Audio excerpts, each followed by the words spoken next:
नमस्कार, आपका सीएनबीसी आवाज और मोतीलाल ओसवाल स्टूडियोज में स्वागत है। मैं हूं मनीषा गुप्ता और कमोडिटीज में आज की टॉप हेडलाइंस बनेगी। यहां पर सोने में जहां पर ऑल टाइम हाईज पर फिर से कारोबार होता हुआ नजर आया है। इस साल में अब तक 14 बार सोना ऑल टाइम हाईज बना चुका है।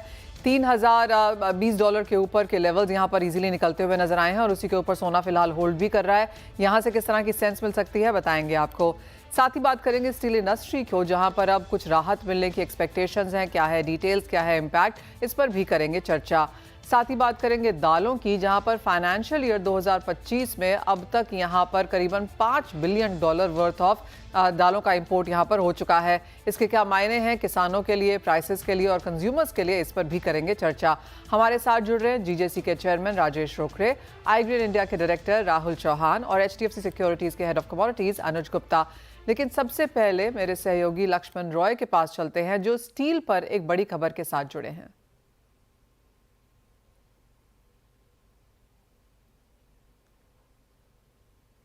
दरअसल जिसका लंबे समय से इंतजार था वो आखिरकार नोटिफिकेशन आ गया डीजीटीआर की तरफ से, और डीजीटीआर ने स्टील इंपोर्ट पर 12% की सेफगार्ड ड्यूटी लगाने का ऐलान किया है। ये प्रोविजनल है। प्रोविजनल का मतलब ये अस्थायी तौर पर 200 दिनों के लिए लगाया गया है। आगे चलकर इसकी अवधि बढ़ाई जाएगी या बढ़ाई जा सकती है, कह सकते हैं। ये जो सेफगार्ड ड्यूटी लगाई गई है, इसमें 5 प्रोडक्ट को खासतौर से चुना गया है। Hot rolled coil, hot rolled sheet, cold rolled coil, cold rolled sheets और एक खास तौर से कलर कोटेड स्टील होते हैं। और इस 5 तरह के प्रोडक्ट पर सबके प्रोडक्ट के अलग अलग प्राइस दिए गए हैं, जो $675 से लेकर के $964 प्रति टन तक है।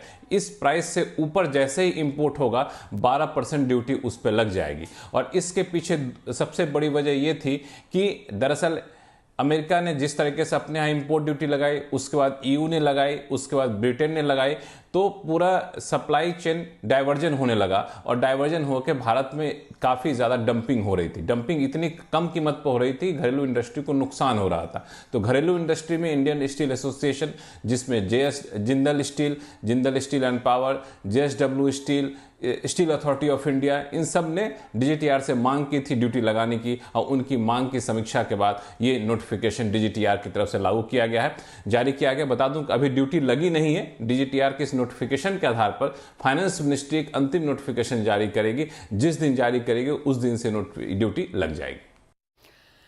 ऑलराइट, तो वो ऑफ कोर्स आज की बड़ी खबर है और इम्पैक्ट हमने यहाँ पर स्टील कंपनीज के स्टॉक्स में आता हुआ देखा भी है। और जैसे लक्ष्मण हमें बता रहे थे कि ऑन दी एंटिसिपेटेड लाइंस था, क्योंकि steel company, steel association of India इसकी मांग कर भी रहे थे। जो पूरा टैरिफ का ग्लोबल मार्केट्स में गेम चल रहा था, माना यही जा रहा था कि बाकी सब कंट्रीज की तरफ से टैरिफ लगने के बाद भारत में यहाँ पर डंपिंग हो सकती है क्या। तो क्लियरली वो 200 दिन के लिए 12% की सेफ गार्डिंग ड्यूटी हमने स्टील पर आते हुए देखी है। अनुज, क्या सेंस देखते हैं आप इसकी, क्योंकि ये पहला रिएक्शन है टैरिफ्स का जो भारतीय बाजारों से आता हुआ नजर आया है।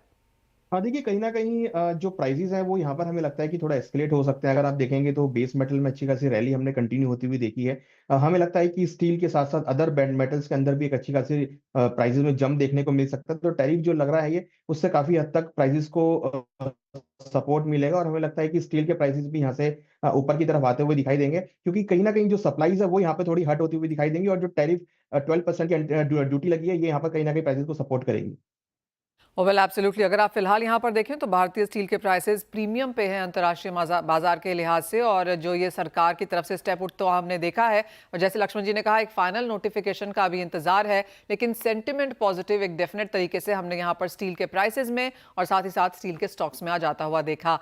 लेकिन दूसरी बड़ी हेडलाइन एब्सोल्युटली यहाँ पर सोना है, जहाँ पर तेजी रुकने का नाम नहीं ले रही। $3000 पर आउंस लोगों को लग रहा था कि फर्स्ट हाफ में कभी होता हुआ नजर आएगा, इस साल के अंत तक के भी वो यहाँ पर टारगेट से, लेकिन वो क्लियरली हमने फर्स्ट क्वार्टर में होता हुआ नजर आया है। 3000 के ऊपर के स्तर हैं, वो चार्ट हम आपकी स्क्रीन पर लेके आएंगे। और साथ ही साथ अब बाजार का मानना है कि $3100, $3200, $3300, $3500 प्रति आउंस तक के लेवल्स भी यहाँ पर काफी सारे बैंक्स एंड ब्रोकरेजेस अब इसकी बात कर रहे हैं।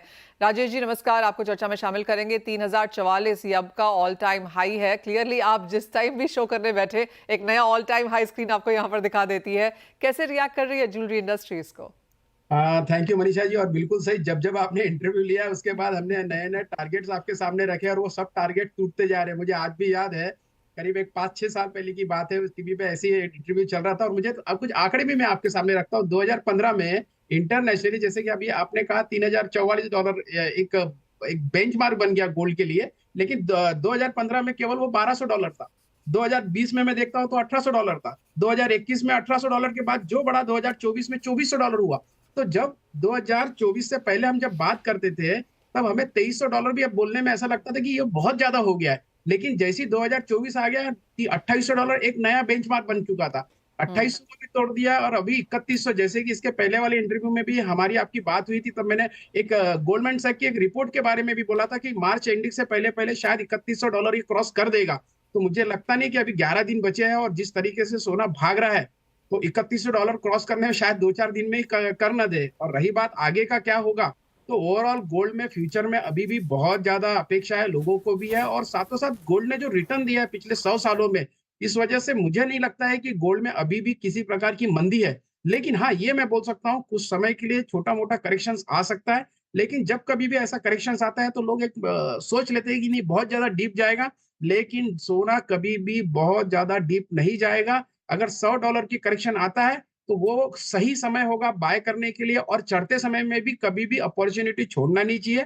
आने वाले दिनों में आप जैसे आपने कहा 3200, 3300, 3400, मैं तो कहता हूँ 3600 भी हो जाएगा तो कोई नई अजूबा नहीं है। और जिस तरीके से सोने के भाव इंडिया में अभी है, तो मुझे लगता है कि अभी जो 90 लाख रुपया प्रति किलो हो रहा है, तो 1 करोड़ रुपया प्रति किलो सोना मिलना शुरू हो जाएगा। अच्छी खासी बढ़त की एक्सपेक्टेशन वहां पर है। और जैसे आपने नंबर्स बताए राजेश जी, एब्सोल्युटली इस साल की शुरुआत $2650 प्रति आउंस से हुई थी। 1 जनवरी को 2650 का स्तर था। आज 3050 के आसपास का सोना मिलता हुआ नजर आ रहा है। तो क्लियरली वो जो $400 की तेजी है वो हमने 2.5 महीने में ही सिर्फ आते हुए देखी। लेकिन अगर पिछला पूरा साल देखें तो $600 की बढ़त देखने को मिली है। तो क्लियरली इस क्वार्टर में एक बहुत ज्यादा तेजी ऑलरेडी यहाँ पर बन चुकी है। राजेश जी, ये तो बात हुई प्राइसेस की, लेकिन अगर दूसरी तरफ देखें तो जो डोमेस्टिक ज्वेलरी डिमांड के नंबर्स हैं या फिर एक्सपोर्ट की ज्वेलरी के नंबर्स हैं, दोनों ही थोड़े से कमजोर आए हैं फरवरी के लिए। कब तक आपको लगता है बाजार समझ लेगा, एब्जॉर्ब कर पाएगा इतनी ज्यादा बड़ी तेजी? देखिए, ये मार्केट जो है अप एंड डाउन होते रहता है। मैं इसको थोड़ा सा अलग एंगल में आपके सामने रखता हूँ। फेब में कई बार ऐसा कुछ बहुत ज्यादा सीजन नहीं होता है। हमारा मेन सीजन मार्च के बाद से स्टार्ट होता है, क्योंकि इसके बाद हमारे यहाँ वेडिंग सीजन स्टार्ट होता है, उसके बाद हमारे यहाँ डिमांड बढ़ती है। मैं मानता हूँ फेब थोड़ा सा कमजोर गया है इंपोर्ट में, लेकिन मैं उस आपको पिछले साल के रिकॉर्ड आपके आंकड़े में आपके सामने रखता हूँ। पिछले साल के आंकड़े 821 टन, जो कि पिछले साल के अगर मैं कंपैरिजन में देखता हूँ, तो टोटल ईयर का 90 टन एक्स्ट्रा इंपोर्ट हुआ है गोल्ड। मतलब कहीं पर भी मांग को लेके मुझे नहीं लगता है कि डोमेस्टिक मार्केट में कहीं कमी है। दूसरी बात, एक और चीज इसमें ऐड ये करना चाहूंगा कि सोने के भाव को लेके ग्राहकों का अट्रैक्शन और ज्यादा बढ़ते रहता है। इसलिए लोग डिमांड में कहीं इसलिए कमी नहीं कर पाते, क्योंकि उनको पता है कि जिनके यहाँ दिवाली में शादी है, तो वो ये सोचते हैं कि शायद इसी सीजन में हम खरीद लेंगे, तो नहीं तो 1 लाख रुपए प्रति 10 ग्राम के रेट से हमें खरीदना पड़ सकता है।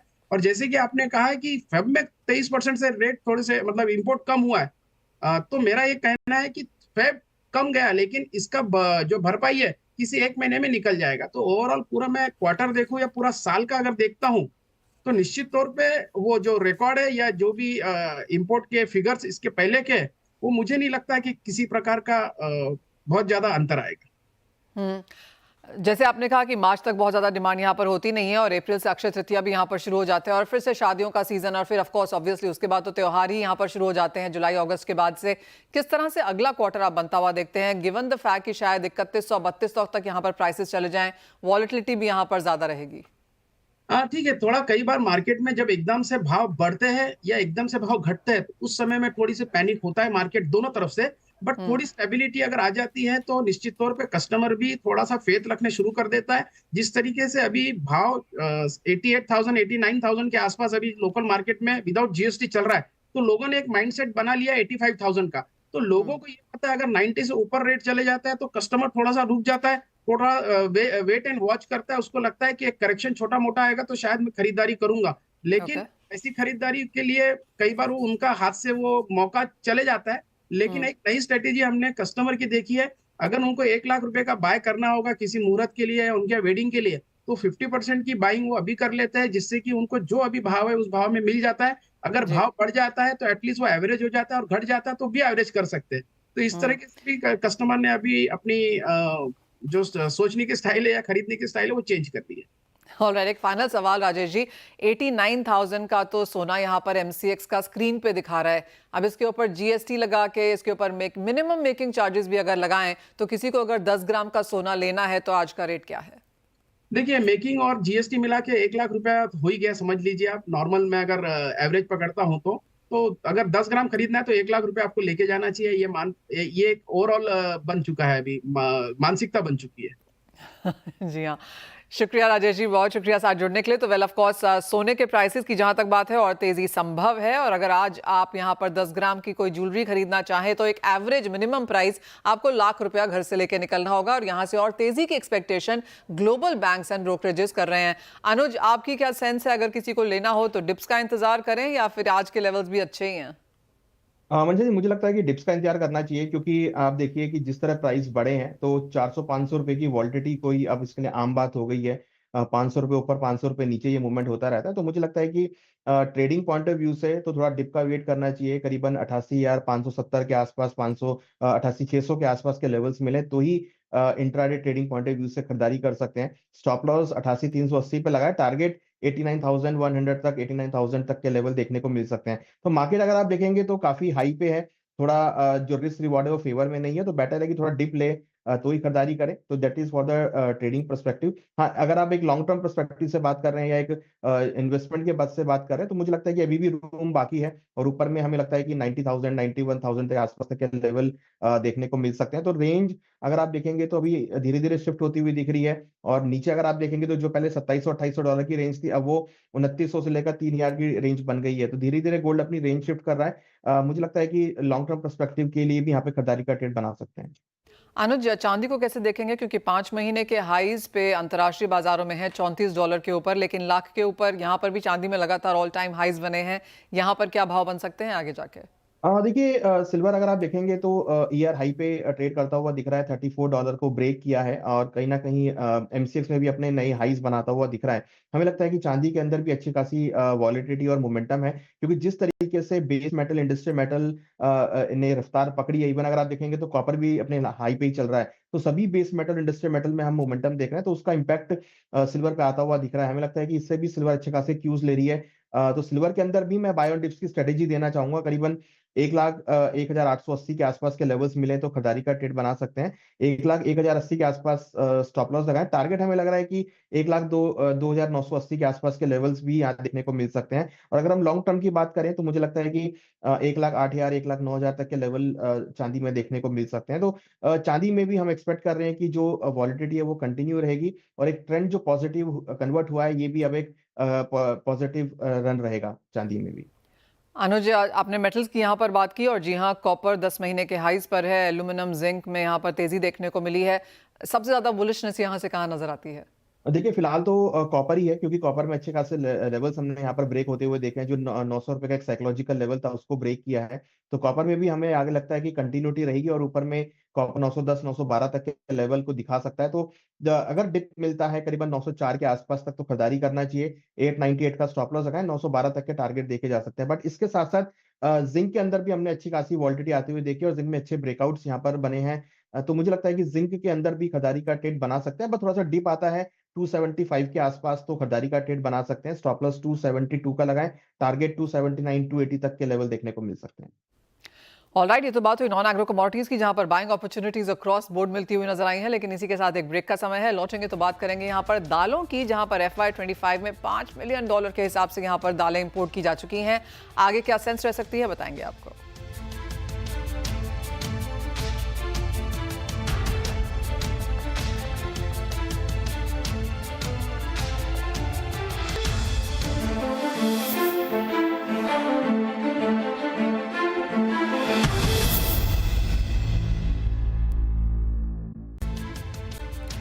दालों की बात करेंगे, जहां पर जो लेटेस्ट डेटा आया है उसके हिसाब से अब तक FY25 में $5.03 बिलियन का इंपोर्ट यहां पर भारतीय बाजारों ने किया है। इंडस्ट्री साल खत्म होते होते तक ये आंकड़ा और भी बढ़ता हुआ देख रही है। आगे किस तरह के नंबर्स रह सकते हैं, और जिस तरह से सरकार की नीतियां रही हैं, जहां पर उन्होंने इंपोर्ट को और खुली छूट दी है, जहां पर प्राइसेस MSP के आसपास हैं, इसके क्या मतलब हैं। आईग्रेन के इंडिया के डायरेक्टर राहुल चौहान हमारे साथ जुड़े हैं यही समझाने के लिए। राहुल, 2024 में जो नंबर्स थे थे वो डबल थे 2023 के, और FY25 के भी अगर हम नंबर्स देखें तो $5 बिलियन हमने यहाँ पर क्रॉस होता हुआ देखा है। एज ऑफ नाउ क्या नंबर्स हैं और इंडस्ट्री क्या एक्सपेक्ट कर रही है, ये साल खत्म होते होते तक, मार्च एंडिंग तक किस तरह के नंबर्स निकल सकते हैं? नमस्कार Manisha ji, thanks for calling me on this show. देखिए, ये लाजमी था कि $5 बिलियन का हम इंपोर्ट कर चुके हैं, जो लास्ट जैसा कि आपने बताया लास्ट जो सेम ड्यूरेशन के दौरान $3.17 बिलियन था। रीजन क्या है इसका बढ़ने का कि जो जिस तरीके से इंपोर्ट जो की डेट्स बढ़ाई गई हैं, तो उसके के कारण आप ये लगाएं कि अप्रैल से फरवरी तक हम लोग 62.52 लाख टन दलहनों का इंपोर्ट कर चुके हैं, जिसमें चना की मात्रा 11.5 लाख टन है, उड़द 7.4, मसूर 11.45, तुअर 11.64, मटर जो कि एक बहुत बड़ा कारण रहा है इसका, उसका इंपोर्ट 20.6 लाख टन हो चुका है। ये इंपोर्ट दिसंबर जो हमारा फाइनेंशियल ईयर था, जनवरी से दिसंबर 17 का, उस टाइम 62.74 लाख टन इंपोर्ट हुआ था। अभी 1 महीना और बाकी है। तो इस वर्ष हमारे देश में रिकॉर्ड मात्रा में दलहनों का इंपोर्ट हो सकता है। और आपने जो एमएसपी की बात कही है, दलहनों की कीमतें जो हैं इस समय मार्केट में एमएसपी के बराबर नहीं, एमएसपी से काफ़ी नीचे चल रही हैं। कारण क्या है? विदेशों से बड़ी मात्रा में दलहनों का इंपोर्ट हुआ, साथ ही तुअर की अच्छी क्रॉप सामने देखने को आई। तो इस वजह से मार्केट में जो उपलब्धता है दलहनों की, वो अच्छी बनी हुई है, और सभी फसलों की जो कीमतें हैं वो एमएसपी से लगातार नीचे गिरती दिखाई दे रही हैं। राहुल, सबसे ज्यादा चिंता कौन सी दाल में है यहाँ पर? पीली मटर ऑफ कोर्स बहुत ज्यादा यहाँ पर इंपोर्ट हुई है, लेकिन अगर तुअर, उड़द, मसूर की बात की जाए तो कौन सी दाल एमएसपी के बहुत ज्यादा नीचे है फिलहाल? देखिए, एमएसपी के नीचे अभी मैं बात करता हूँ, चना जैसे आ रहा है, शुरू हो गया है। एमएसपी 5650 रुपए है मंडियों में, इसके भाव 5500 के आसपास चल रहे हैं। मसूर में सबसे ज्यादा गिरावट देखी जा सकती है, एमएसपी 6700 रुपए प्रति क्विंटल है, जबकि मंडियों में 5500 से 6000 रुपए प्रति क्विंटल पर बिक रही है। अगर तुअर की बात करते हैं तो तुअर में की एमएसपी 7550 रुपए है, वो 7300 रुपए के आसपास चल रही है। तो सभी पल्सेस में जो है कीमतें एमएसपी के नीचे हैं। सबसे अधिक एमएसपी में अगर आप कहें, अगर क्वांटिटी में अगर मैं देखता हूं, तो चना में कह सकते हैं, क्योंकि चना जो है काफी बड़ी क्रॉप मानी जाती है, और बहुत बड़े अनुपात में ऐसे किसान प्रभावित हो सकते हैं जब उनको वाजिब दाम नहीं मिलेंगे। राहुल, एक और चीज जो सरकार ने यहाँ पर की है कि वो एमएसपी पे दाल खरीदेंगे। उन्होंने एक टारगेट नंबर भी यहाँ पर दिया है, एमएसपी के नीचे जाएगी तो भी सरकार यहाँ पर खरीदेगी, लेकिन आवकें बाजार में आनी शुरू हो गई हैं और सरकार की प्रोक्योरमेंट काफी स्लो है। क्या नंबर्स हैं एज ऑफ नाउ प्रोक्योरमेंट के, और आपको लगता है कि जो टारगेट्स यहाँ पर सरकार ने सेट किए हैं वो अचीव होते हुए दिखेंगे? देखिए, तुअर का जो है 1 लाख टन से ऊपर खरीद अब तक हो चुकी है, और मूंग की जो है जो खरीफ सीजन में है वो भी एक करीब 2.5 लाख टन हो चुकी है। और अभी चना की और मसूर की अभी शुरू हुई है, और सरकार ने पूरा आश्वासन दिया है किसानों को कि वे उड़द, मसूर और तुअर की 100% खरीद करेंगे। तो जाहिर सी बात है, अगर कीमतें और एमएसपी से नीचे आती हैं तो ये सरकार के पास भी एक अच्छा मौका रहेगा कि वो अपना बफर स्टॉक बनाए। वेल ओके, ज़्यादातर दालों की कीमतें जैसे राहुल हमें बता रहे हैं कि एमएसपी के नीचे है और सरकार प्रोक्योर करे, ये काफ़ी इंपॉर्टेंट है। यहाँ पर एक फाइनल सवाल राहुल, प्राइवेट ट्रेड कितना प्रोक्योर कर रहा है इन कीमतों पर? नहीं, प्राइवेट, देखिए, प्राइवेट में मिलर्स भी शामिल रहते हैं, ट्रेडर्स भी शामिल हैं। तो सभी तो अपनी मिल चलाने के लिए तो खरीद कर ही रहे हैं। और जैसा कि आप जानते हैं कि करीब 35 लाख टन का तुअर का उत्पादन हम लेके चल रहे हैं, जिसमें से सरकार ने अभी करीब 1 लाख टन से ऊपर खरीद दी है। जो बाकी जो बची मात्रा है वो तो ट्रेडर्स ही खरीद रहे हैं, मिलर्स ही खरीद रहे हैं। तो मिलर्स की भी एक्टिव बाइंग हो रही है पल्सेस में, क्योंकि प्राइसेस डाउन है, तो उनके पास मौका है कि वो अधिक से अधिक मात्रा में स्टॉकिंग करके अपना जो मिलिंग है उसको चला सके। अनुज, आप कैसे देखते हैं ओवरऑल एग्रीकल्चर और स्पेशली दालों में आपकी क्या सेंस बनती हुई नजर आ रही है अब? देखिए, डेफिनेटली एमएसपी बढ़ा है और प्राइसेस अगर आप देखेंगे तो एमएसपी के नीचे चल रहे हैं। प्रोडक्शन काफी अच्छा रहा है। अगर आप ओवरऑल एग्रीकल्चर की बात करेंगे तो सभी जगह हमने हायर प्रोडक्शन होते हुए देखा है, चाहे दालें हो चाहे मसाले हो, सभी के अंदर हमें प्राइसेस में करेक्शन आता हुआ दिख रहा है। हमें लगता है कि अभी फिलहाल प्राइसेस में अगर आप दालों की बात कर रहे हैं तो यहाँ पे थोड़ा सा अभी दबाव रहेगा फिलहाल। और हमें लगता है कि जो प्रोडक्शन हुआ है इस बार वो भी काफी अच्छा रहा है, और आने वाले टाइम में अगर आप चने की फसल की बात करेंगे तो वो भी यहाँ पर अराइवल आती हुई शुरू होगी। तो मुझे लगता है कि दालों में अभी फिलहाल भावों में नरमी का रुख देखने को मिल सकता है। ऑलराइट, तो सपोर्ट अभी फिलहाल आता हुआ नजर नहीं आ रहा। इंपोर्ट्स अच्छे खासे हैं और साथ ही साथ फसलें इंडियन मार्केट्स में आनी शुरू हो गई हैं, तो इन सब चीज़ों का दबाव एज यूजुअल जैसा इस समय में देखने को मिलता है वो यहाँ पर आगे भी जारी रह सकता है। बहुत शुक्रिया अनुज हमारे साथ जुड़ने के लिए, राहुल आपका भी साथ जुड़ने के लिए और वो तमाम इन्फॉर्मेशन शेयर करने के लिए। एक ब्रेक का समय है, लौटेंगे तो बात करेंगे इक्विटीज़ पर।